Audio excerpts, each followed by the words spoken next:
What's up, lore masters? This is going to be a series breaking down the lore and information brought to us regarding Star Trek Picard. I'll be utilizing resources stated by the IP owners, as of the upload of this video, that's CBS and Paramount, to be ALPHA canon. That includes comics as well as the novels. To that point, today's video will have spoilers regarding Star Trek Picard Countdown Issue 1. Let's just get into it. The interesting piece when I break down Star Trek Picard is how different Picard of the new series is from that of TNG. It'll be a recurring theme in this review, so definitely stay tuned. In 2382, the Romulan Star Empire finally admitted to the Federation that they would need help due to an impending supernova caused by the Hobus star. Starfleet became aware of this event due to its ability to not only intercept but decrypt Romulan communications. I honestly find this very interesting. From this specific dialogue, we know that either Starfleet still has a mole at the head of the Romulan Tal Shiar, or Starfleet technology has become so advanced that they are able to decipher and understand transmissions without outside help. If they did find this information out due to spies within the Tal Shiar, it'd become more intriguing to me. I mean, how did the conversation go about confronting the Romulans? By letting the Star Empire know that Starfleet has become aware of their plight, they could be tipping their hand to Romulan intelligence. That said, we honestly can't tell one way or the other, as the comic indicates that Picard and his crew are in the dark about most of Romulan space. So if the mole was still active, intelligence is keeping that tight to its vest.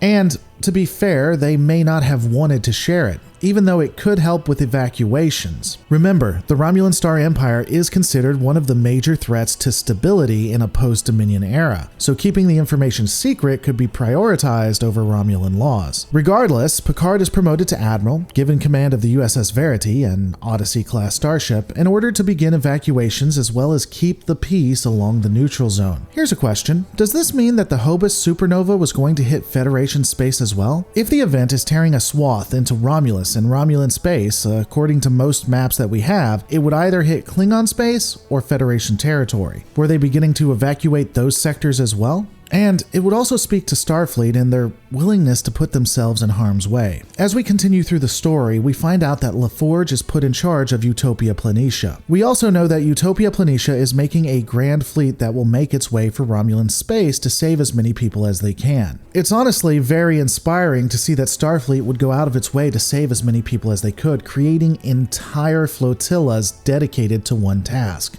Irregardless of what's going on with the Tal Shiar, as well as what Utopia Planitia is doing, when we first start to look and read the comic, we get our first look at the Admiral, along with his first officer, Lieutenant Commander Raffi Musiker. There are actually two things to point out in this interaction. First, it's my understanding that generally an Admiral is not in command of a ship in the way that we see here. There would still be a quote-unquote captain. That said, it could be a Starfleet thing, and thus we'll just ignore it. Secondly, I was about to get onto the fact that the XO is wearing a gold uniform versus that of Picard's red. It's true that the color scheme could be different in this era, but it would seem that if Picard's uniform shows command, that would be reflected in his XO. Let's deep dive that a little more. We do know, based on Picard's dialogue, that the XO is very skilled and that she was transferred specifically for this mission. So it's possible that this is a special circumstance and thus Raffi was a part of engineering, security, or intelligence. The Verity might also be a ship that is more focused on technological endeavors, making the majority of the crew engineering staff. Or maybe the Verity is on patrol or is a type of warship and thus would have mostly security. I honestly don't think it's a massive deal, it's just something worth looking at, discussing. Give me your guys' thoughts on why she's wearing yellow. I also question the use of the Lieutenant Commander calling Picard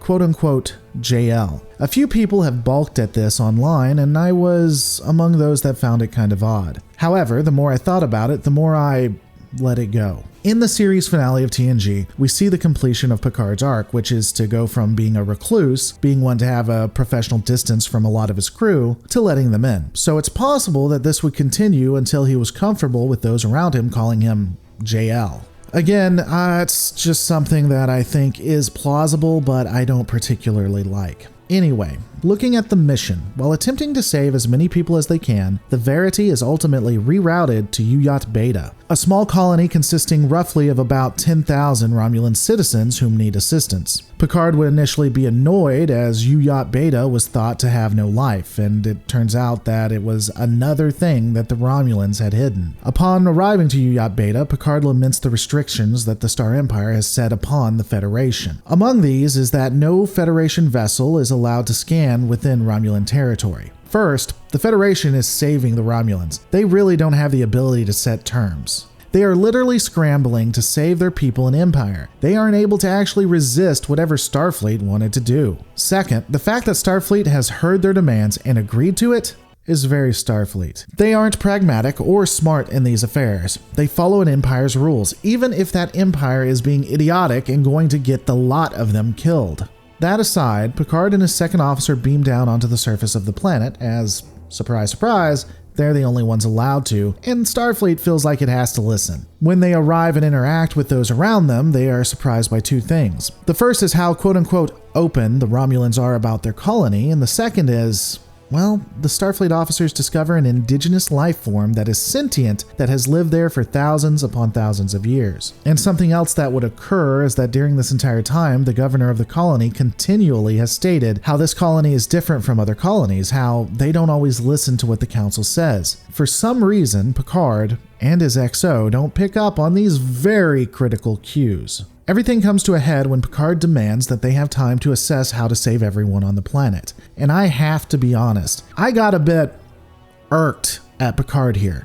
I would have loved to be in front of the Admiral and make him eat the words of his former self. Not only do they not have permission of the Romulan Star Empire to save these people in this sector, but the Prime Directive clearly states that they can't stop the natural evolution of another species. After all, Admiral, what you do today may profoundly affect the future. If you could see every possible outcome, maybe you'd be gods. But you're not. If there is a cosmic plan, should you interfere? It's a valid option that these people are fated to die. So should you make an exception in the deaths of thousands to hundreds of thousands? I mean, would it be the same situation if it was an epidemic and not a geological calamity? I mean, what if this was a war and not the Hobus event? If generations of conflict is killing millions, should you interfere then? Well, I guess you're a little less secure in your moral certitude now. And what if it's not just killing? What if an oppressive government was killing millions? You see, Admiral, the Prime Directive has many different functions, not the least of which is to protect you and your crew, to prevent you from allowing your emotions to overwhelm your judgment. It may mean something to you that those people are going to die, but those people haven't asked for your help, and after all, we don't want to engage in sophistry. What say you to that argument, Admiral? Now don't misunderstand, I actually agree with comic book Picard that these people should be saved. I'm just annoyed at the philosophy even to this day that they had in TNG. Wanting to save all these people because it's the right thing to do, and regardless if they don't do anything they'll die, which is not the outcome anyone wants, should have always been the interpretation of the Prime Directive. But I digress. The only real thing I hate about the entire comic itself is that Admiral Picard is forced to hold the stupid stick. The Romulans balk at him wanting to save everyone on the planet versus just focusing on the Romulan citizens. That he wants to save them all apparently is a huge deal. Picard insists that he won't be saving anyone until they figure out how to save everyone. For a diplomat, this is an idiotic move. You know the Romulans. You know how they react. Explain to them that you will save them and then look at saving the native populations. If they don't like that, then just say fine, you'll just save the Romulans, and then once you have them on your ship and secured, start saving everyone else. What are they going to do? They're going to be locked up. But no, Picard couldn't do something so diplomatically simple and would be arrested. The last time we see him in the comic is him regretting ever trusting Romulans, something we'll dive into later. And of course, we also see the Verity in space, not aware that they are probably about to be boarded by some 10,000 Romulan citizens. And we'll discuss more of this later, but tell me, what are your thoughts on the completely alpha canon and always will be, I'm sure, comic? Have you read it? Did you like it? Didn't like it? Let me know in the comments below. Don't forget to rate, comment, and subscribe, and I'll see you on the next Lore Reloaded.